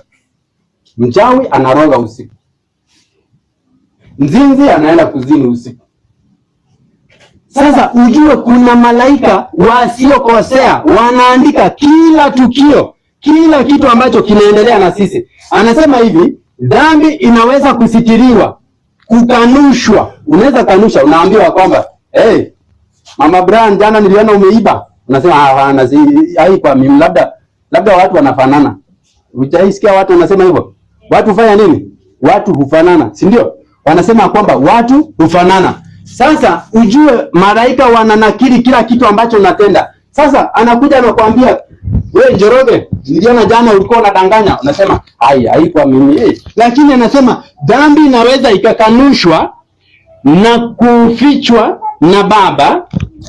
Sikiliza, nataka usikie msururu hii. Anasema ya kwamba unaweza kuficha dhambi zako kwa baba yako na mama yako, kwa mke wako, watoto wako na marafiki zako, au kwa mtu yeyote, lakini mtendaji wake inaweza kuhifadhiwa kwa upendo mkubwa, lakini hatia ya mtendaji wake inaweza kuhifadhiwa kwa upendo mkubwa. Tuhuma ndogo ndogo kabisa ya kosa, lakini inawekwa wazi mbele ya wapelelezi wa mbinguni wasiokosea. Inawekwa wazi kwa wapelelezi wa mbinguni. Unapelelezwa, wanaona huyu kwanza anaongezea dhambi nyingine. Alipatikana jana akifanya hivi, lakini anadanganya. Sasa ujua kwamba utakuwa unapaeliwa, unaonekana haustahili. Anaendelea kutuambia hivi, giza la totoro la usiku, usiri wa hila zote za udanganyifu hazitoshi kufunika hata wazo moja katika kwenye maarifa ya Mungu. Mungu ana taarifa halisi ya kila tendo ovu na kila mpango potovu. Yeye hadanganywi na muonekano wa uchaji. Mungu hadanganywi hata uvae suti, hata ushike Biblia unapokuja kanisani. Hadanganywi na uchaji wa Mungu, hawezi danganywa. Anasema yeye hafanyi kosa lolote katika upimaji wake, anafanya hukumu ya haki.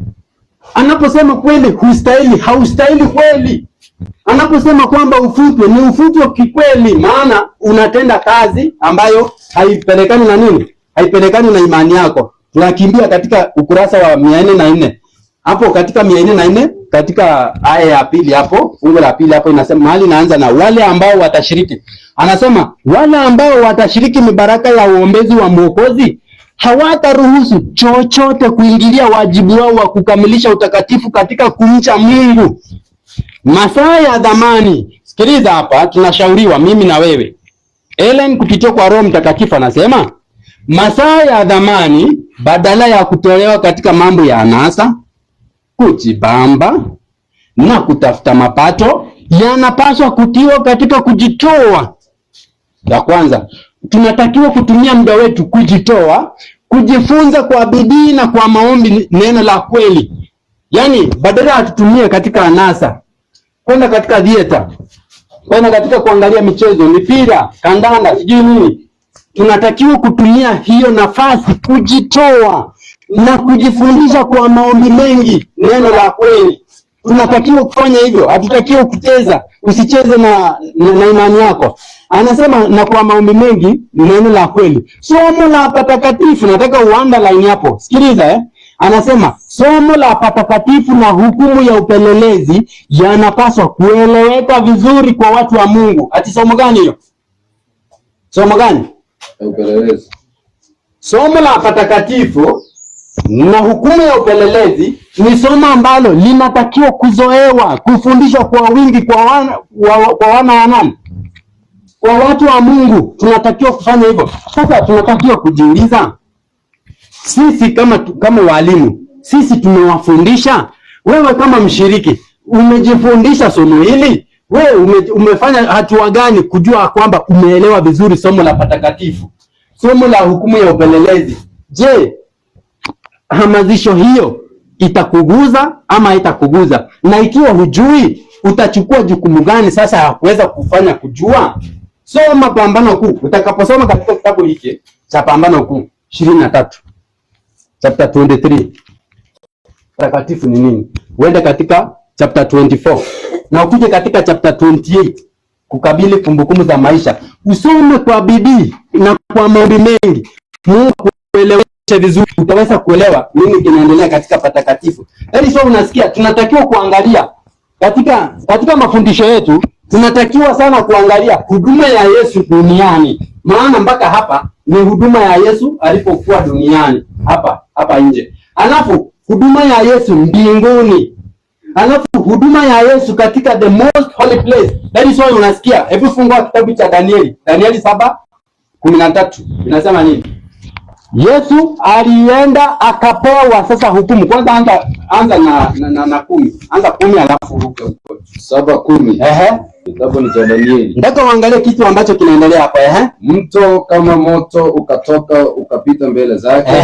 Maelfu wakamtumikia. Na 10,000 mara 10,000 wakasimama mbele zake. Hukumu ikawekwa. Ati nini ikawekwa? Hukumu ikawekwa. Na vitabu vikafunguliwa. Nikatazama wakati huo, kwa sababu ya sauti ya yale maneno. Luka 13 ndio sababu ya muda. 13 inasema nikaona katika njozi ya usiku. Anasema akaona katika njozi ya usiku na tazama, mmoja aliye mfano wa mwanadamu. Akaja pamoja na mawingu wa mbinguni. Akamkaribia huyo mzee wa siku. Akamkaribia, nataka uangalie. Akamkaribia. Kwanza unasikia akakuja pamoja na mawingu. Kwani alikuwa anatoka wapi? Alitoka wapi? Mbinguni. Sasa alihama hapa, akaja hapa, sasa akamkaribia baba, mzee wa siku. Akamkaribia hapa, alafu nini kikafanyika? Naendelea kusema hivi. Akamkaribia huyo mzee wa siku. Nini ikafanyika? Wakamleta karibu naye. Naye akapewa mamlaka. Ati akapewa nini?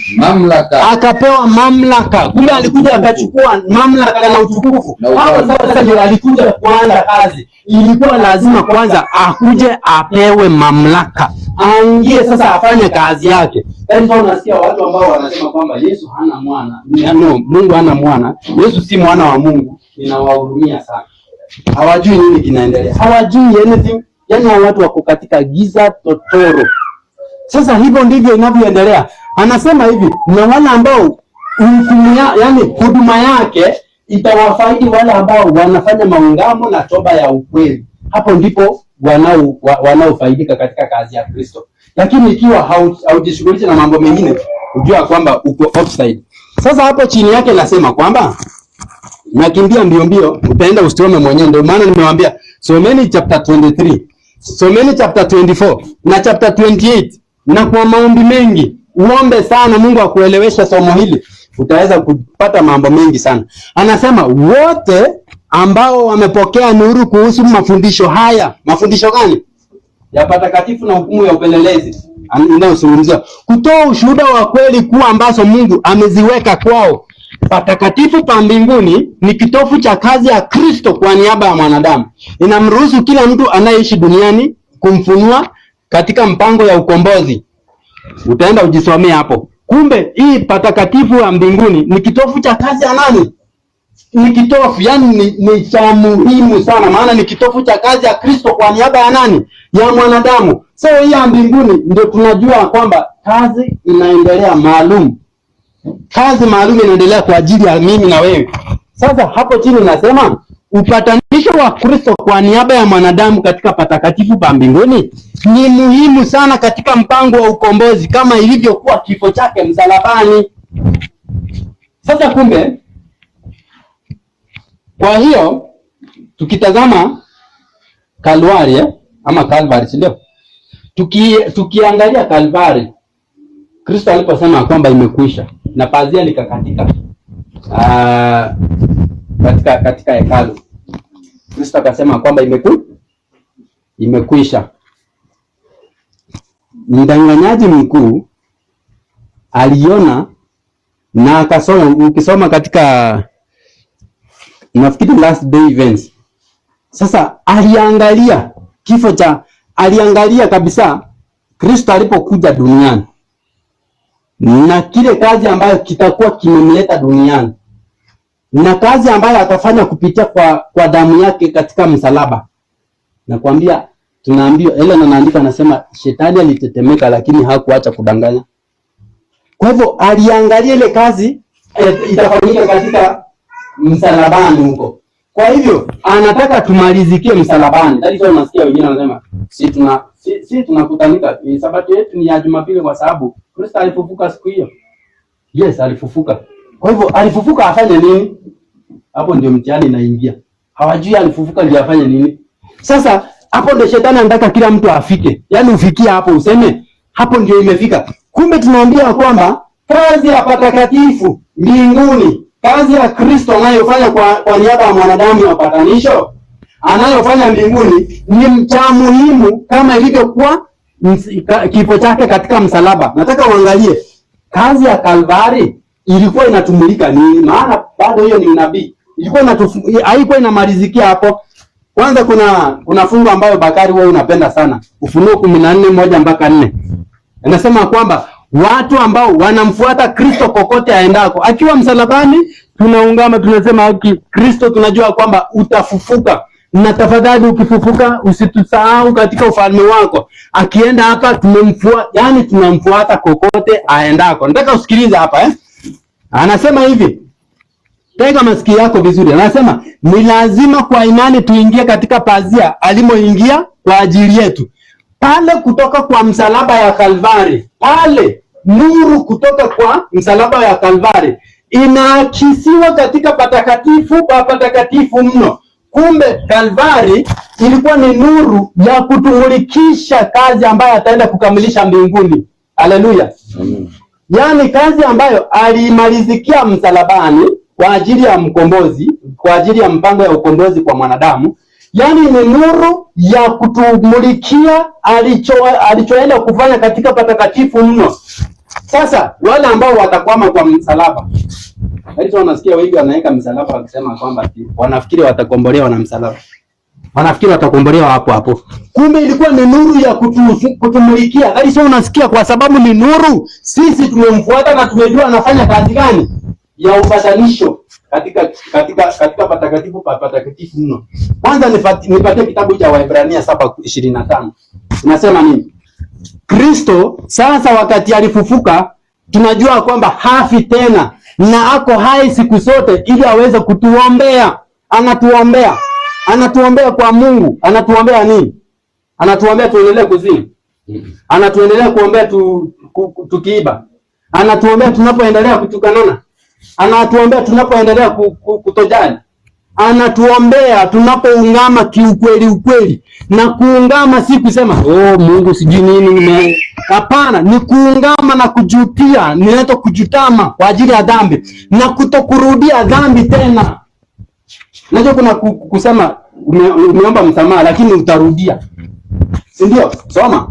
7:15. Inasema nini? Tena hayo tusemayo ni dhahiri sana zaidi. Ikiwa ametokea kuhani mwingine ya Melkisedeki, asiyekuwa kuhani kwa sheria ya amri iliyo ya jinsi ya mwili. 7:25 tu. 7:25. Naye kwa sababu hii, sikiliza, aweza kuwaokoa kabisa wao wamjiao, aweza kuwaokoa kabisa wale ambao wanamjia Mungu kwa yeye. Maana yu hai siku zote. Kwanza anasema kwa maana yeye Kristo yu hai siku zote, afanye nini? Ili awaombee. Ili awaombee. Hapo hai siku zote. Ili afanye nini? Awaombee. Sasa mafundisho ambayo tunatakiwa kujifundisha ni huduma ya Yesu duniani na huduma ya Yesu mbinguni, na hizi zote zile ambazo sherehe zote ambazo zilikuwa duniani na mahali tumefika sasa. Tuko hapa sisi tunapiga mbiu, tunasema kwamba kuna kazi inaendelea hapa. Tunatakiwa kujitengeneza, tujiweke tayari. Tengenezeni mavazi yenu, tengenezeni tabia zenu, tungamaneni dhambi zenu, tubuni dhambi zenu. Nyinyi dhambi zenu ni hii. Tunatakiwa kutaja dhambi kwa jina. Alafu tunajua kwamba katika siku ya upatanisho, mpatanishi mkuu ambaye ndiye Yesu, kuhani mkuu ambaye aliingia katika patakatifu pa patakatifu mno, si kwa damu ya mbuzi wala kondoo wala fahali, ila kwa damu yake mwenyewe. Atakapomaliza kazi yake ya upatanisho, tutaenda makambi mbinguni. Tutaenda makambi wapi? Mbinguni. Baada ya mapatanisho tunajua kwamba tunaingia mbinguni, tukua watu wa milki yake. Ukisoma katika kitabu cha Ufunuo 1:6 hapo tutaambia kwamba watu wa milki yake, ambao tutakuwa na ukuhani wa milele, ukuhani ambao hautaweza kuangamizwa milele. Inasema hivi la mwisho kabisa, maana naona masaa yanaisha kabisa. Katika hapa mwisho 4:6 inasema matukio yanayohusiana na kufungwa kwa kazi ya upatanisho ni cha muhimu sana. Ni wachache sana wanaopenda kushughulika nayo. Ni wachache sana wanaopenda kujishughulisha nayo. Sasa hukumu inafanyika katika patakatifu pa mbinguni. Kazi hii imekuwa ikiendelea kwa miaka mingi, mapema mno. Hakuna ajuaye ni mapema kiasi gani itafanyika kwa kesi itahamia kwenye kesi ya walio hai. Maisha yetu yanachunguzwa mbele ya Mungu atishaye. Katika wakati huu zaidi ya wakati mwingine wowote, inampasa kila mtu kujali na kuzingatia kabisa onyo la Mwokozi. Kesheni na kuomba, kwa maana hamjui ni muda gani, walakini msipokesha nitakuja kwako kama mwizi. Sasa aenda umalizie hapo pote uweze kuangalia nini kinaendelea. Sasa tunatakiwa sana kutubu. Tunaambiwa kwamba tujiweke tayari. Nipate kitabu cha Yeremia 55:7. 55:7 inasema nini? 55:7. 55:7 napomalizia. Yeremia ifika 55 mwalimu. Isaia, nafikiri Isaia samahani. 55 mstari wake wa 7. Inasema nini? Isaia 55. 55:7. 55:7. Inasema nini? Kitabu ni cha Isaia. Pumzi ya Mungu inasema hivi. Iseme. Inasema mtu mbaya na aache njia yake. Mtu mbaya na aache njia yake. Na mtu asiye haki aache mawazo yake. Tunaambia kwamba na mtu asiye haki aache nini? Mawazo yake.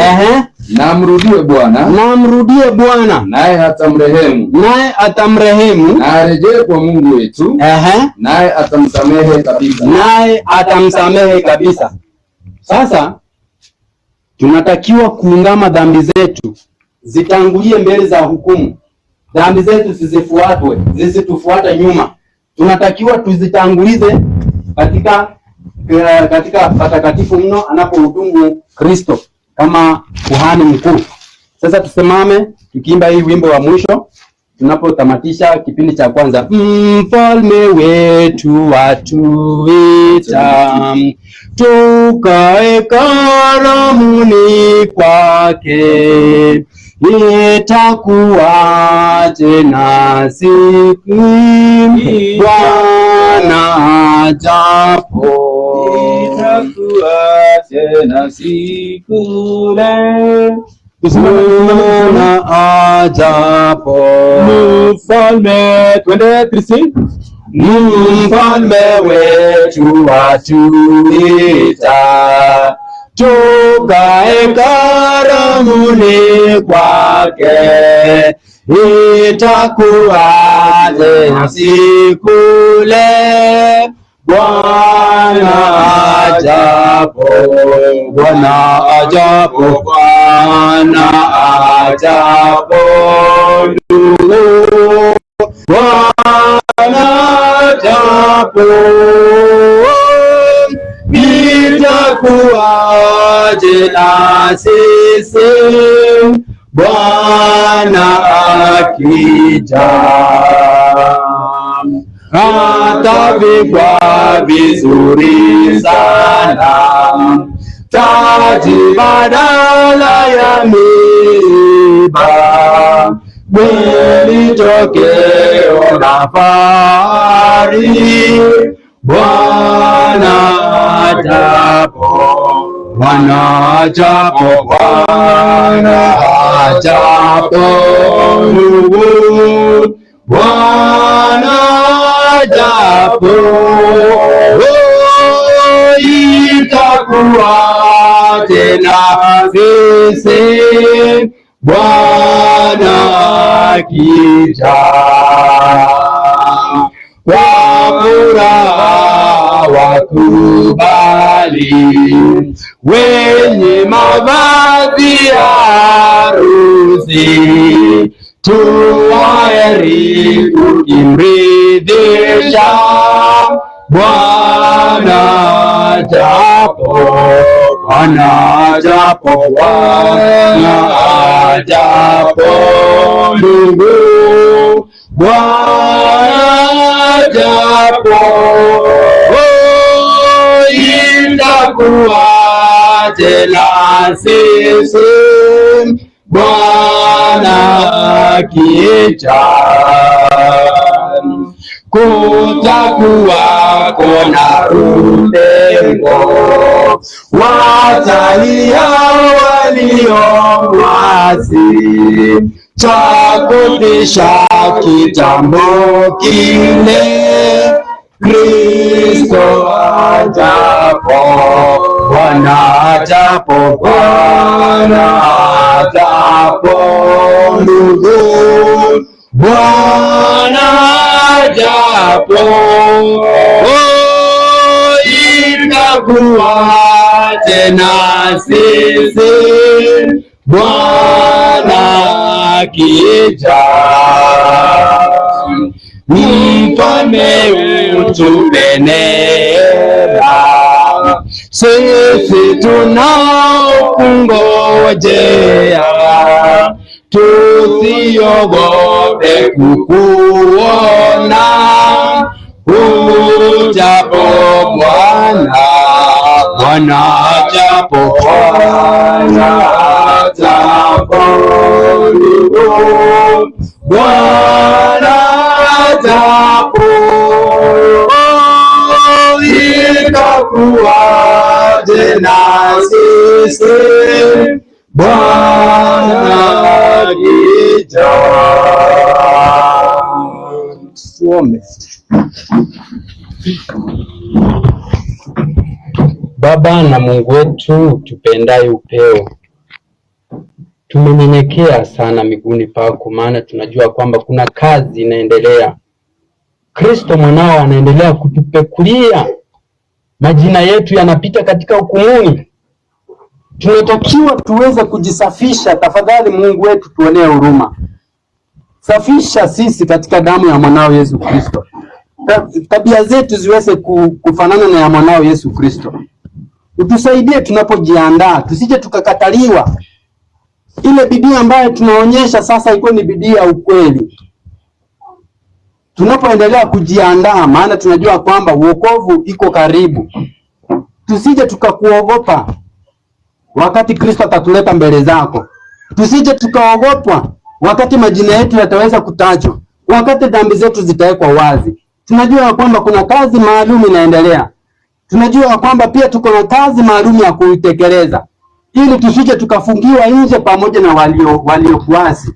Tunaomba sana neema yako iweze kututosha, Neema yako ituonyeshe kutenda mema. Neema yako iweze kutuonyesha namna ya kuweza kuizoesha imani yetu. Neema yako iweze kutusaidia wakati tunafanya matayarisho. Neema yako iweze kutusaidia wakati tunafundisha watoto wetu. Neema yako iweze kututosha wakati tunafungulia ulimwengu ukweli ambayo shetani amekuja kaiba kwa Sabato, ili wasije wakaendelea kupiga tarumbeta, wasiweze kuendelea kusema kwamba kuna kazi inaendelea, kazi ya muhimu sana kwa ajili ya mwanadamu inaendelea katika patakatifu pa patakatifu. Zidi kutufunulia mafundisho kama haya na mengine mengi. Zidi kuwa pamoja na sisi, kuwa karibu na sisi, ili tusije tukalemewa na mizigo ya dhambi, tusije tukalemewa na shetani, tusije tukalemewa pamoja na malaika zake. Tunajua kwamba shetani kupitia kwa malaika wake pamoja na mawakala wake duniani wamejisambaza kila sehemu kwa ajili ya kupofusha na kuweza kuiharibu kazi ambayo uliweza kuianzisha. Tulete tena, ili wakati tunaendelea kujifundisha mambo kama haya, tujifundishe kwa bidii, na zaidi ya mno tuweze kuelewa. Tunapoingia katika kipindi cha sermon, tumia walimu wote ambao wataweza kusimama. Tunajua kwamba tuko na meza, tutashiriki meza ya Bwana baadaye. Tumia wote ambao wataweza kusimamia kama ikupendezavyo, lakini zote waweze kurejea katika kukuletea utukufu. Zidi kuwa pamoja nasi mpaka wakati tutakapofika jioni. Katika jina safi la mwanao Yesu Kristo tumeomba kwa amini tukishukuru. Amina. Mbarikiwe sana. Wajoni.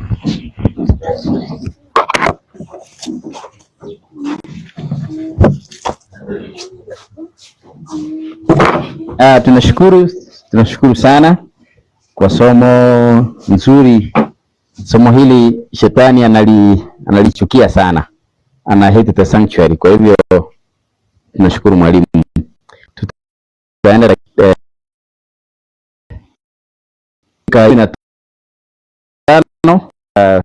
na tumerudi kwa sababu leo tuko na mambo mengi ya kufanya. Kwa hivyo itastahili tuwe waaminifu katika kutunza masaa. Kwa hivyo tuko free kwa kujinyoosha ili kifika na tuweze kurudi. Mungu na awabariki. Amen.